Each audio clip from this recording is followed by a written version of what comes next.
In this lesson, we are going to learn how to represent percents on what we call a circle graph.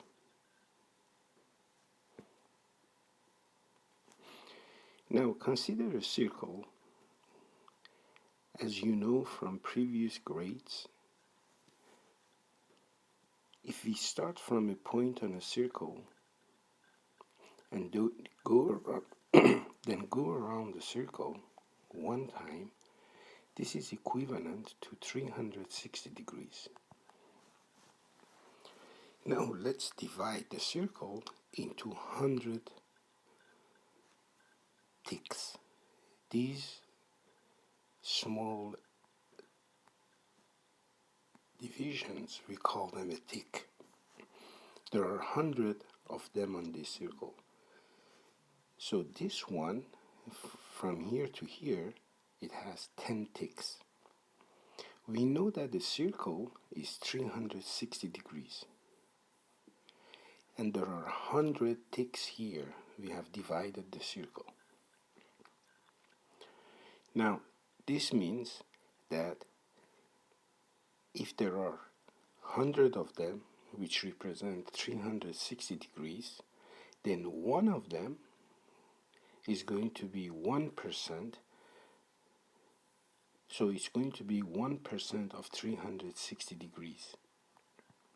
Now we know from previous lessons to find 1% of any amount or number, we just multiply the decimal representation of the percent by the amount.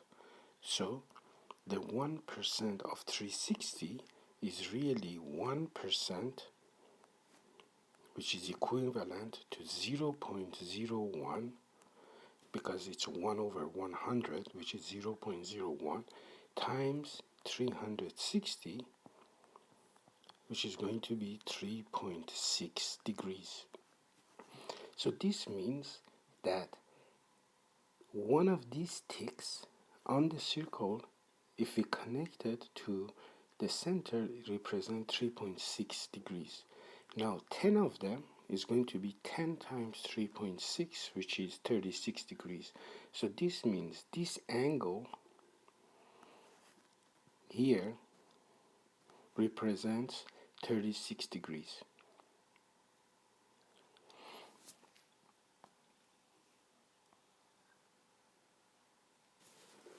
Now, how do I represent an angle on this circle diagram? I'm going to use the tool which is called the protractor. And then I'm going to represent the angle using the protractor on the circle graph.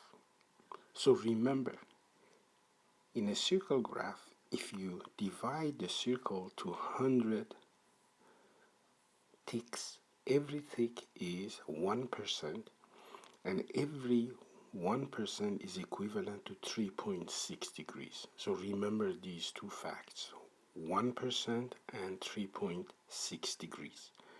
We can use these two to represent any percent on a circle graph. The first example is to draw the circle graph for 15%. Remember that our circle graph here is divided into all 100 ticks. So if I want to represent 15%, because every tick is 1%, 15% is 15 ticks. Now this is 10 ticks. Up to here, this is 5 ticks, so the whole thing here is going to be 15%. Now, in reality, you are not going to have an image like this one of a circle with 100 ticks. What you have to do is that you have to say, okay, 15% is 0.15 in decimal. But we already talked about that 1% is really 3.6. So I have to multiply 15 by 3.6, degrees. And if you do this one, using the calculator is going to be 54 degrees. Now, how are you going to represent 54 degrees on a circle is you are going to use a protractor and you are going to get an angle of 54 degrees, which is going to be up to here. So this angle is going to be 54 degrees or 15%. In the next example, we have a table which shows the 2003 top 10 LPGA moneymakers. Under each continent, we have the number of winners. In Asia, we have 4 winners. In Australia, we have only 1 winner. In Europe, only 1, and in North America is 4 winners. We are supposed to draw a circle to show what percent of the top LPGA moneymakers they were born in each continent. So we start with Asia. In Asia, there are 4 people. We have to find the percent of moneymakers in Asia. So we need to know the total number of winners. If you add 4 plus 1 is 5, plus 1 is 6, plus 4 is 10. So in Asia, I represent with A is 4 divided by 10. And if you use your calculator, this is going to be 40%. Now, we are lucky that our circle is already divided into 100 ticks. So 40%, remember that this one is 10 division. This is 10, so it's 20, 30, and then 40 is going to be up to here. So this represents the Asia. If the circle is not divided into small divisions like here, 100, we have to multiply 40 by 3.6 degrees, which is going to be equal to 144. So this means that this angle here again represents 144 degrees. The next one is Australia, which I'm going to show it with AU. There is only 1 winner, so it's 1 over 10, which is 10%. Now, 10% again, every tick represents 1%. So this whole thing up to here represents Australia. So I'm going to write AU. This is Asia, AS. Now, if I want to know what degree is 10%, I multiply 10 by 3.6, which is 36 degrees. The next one is Europe. Europe, I'm going to use EU to represent Europe, is again 1 over 10, which is 10%, which is 10 times 3.6 again, which is 36 degrees. So this represents Europe, EU. The next one is North America, which is again 4 over 10, which is 40%, and 40 times 3.6 is 144 again. Now, it's going to be 10, 20, 30, and 40. So this is going to be Europe. Now, the interesting point here is that if you add all these percentages up, you get 40 plus 10 is 50, plus 10 is 60, plus 10 plus 40 is 100%, which is perfect, correct, because one full circle is 100%. There are 100 divisions here. And if you add all these degrees here,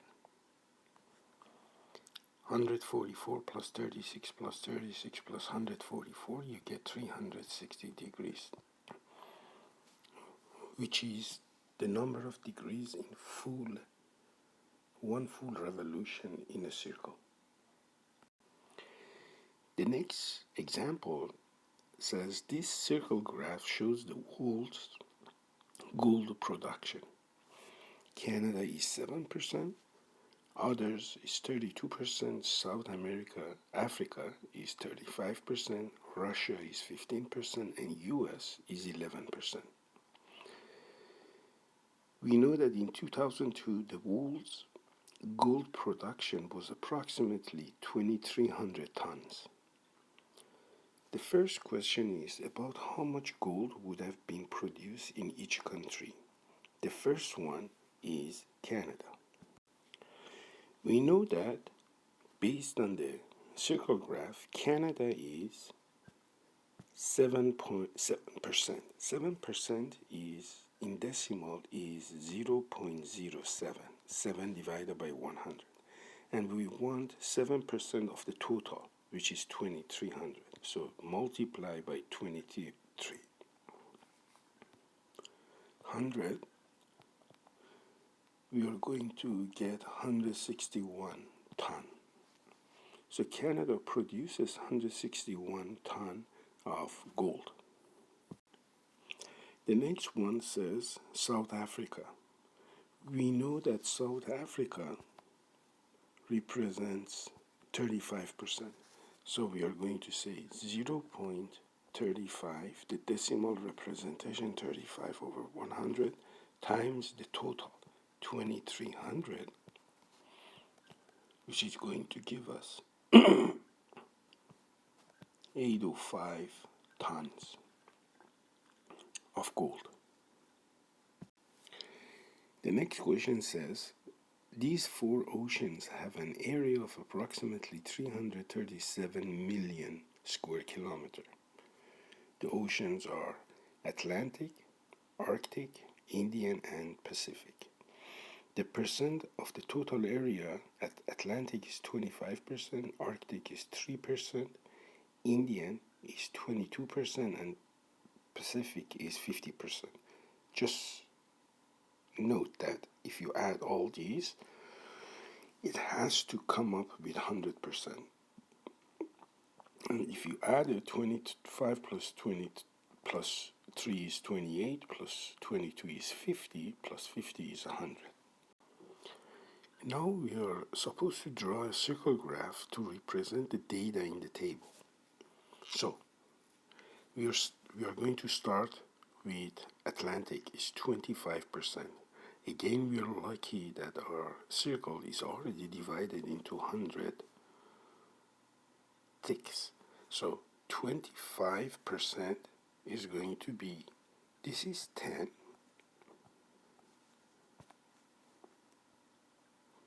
This is 20, and 25 is up to here.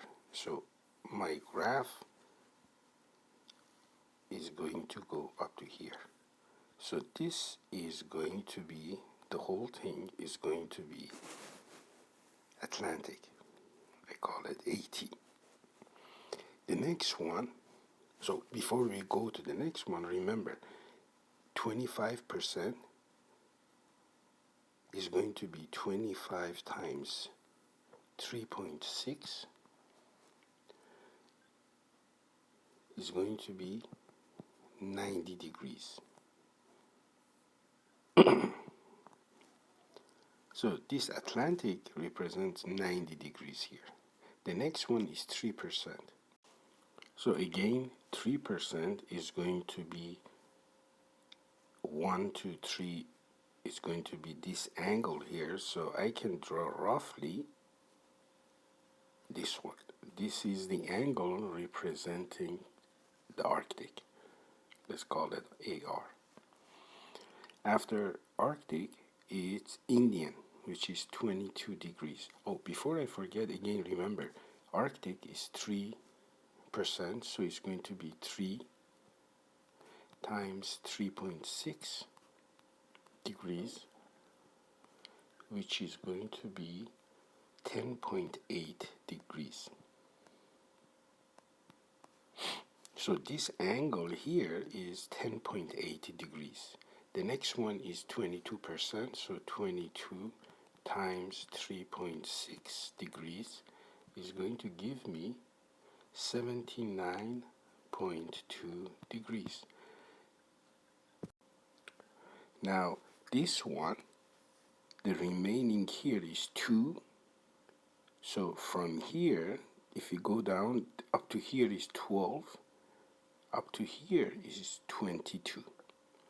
So this is going to be the whole thing from here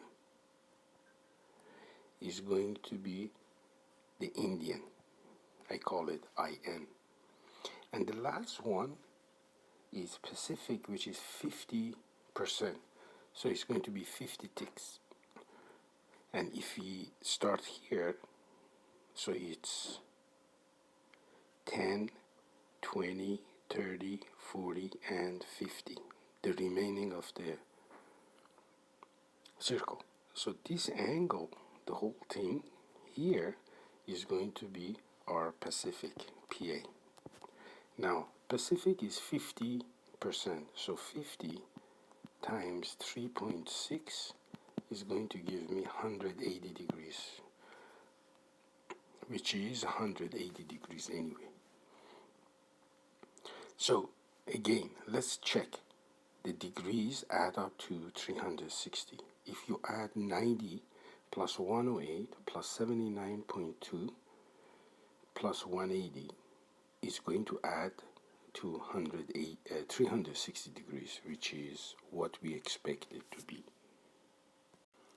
The next question says find the area of the largest ocean. The largest ocean was Pacific, which is 50% of the total area. The total area was 337 million square kilometers. So to find the area of the largest ocean, I have to multiply 50%, which is 0.5, times 337 million kilometers.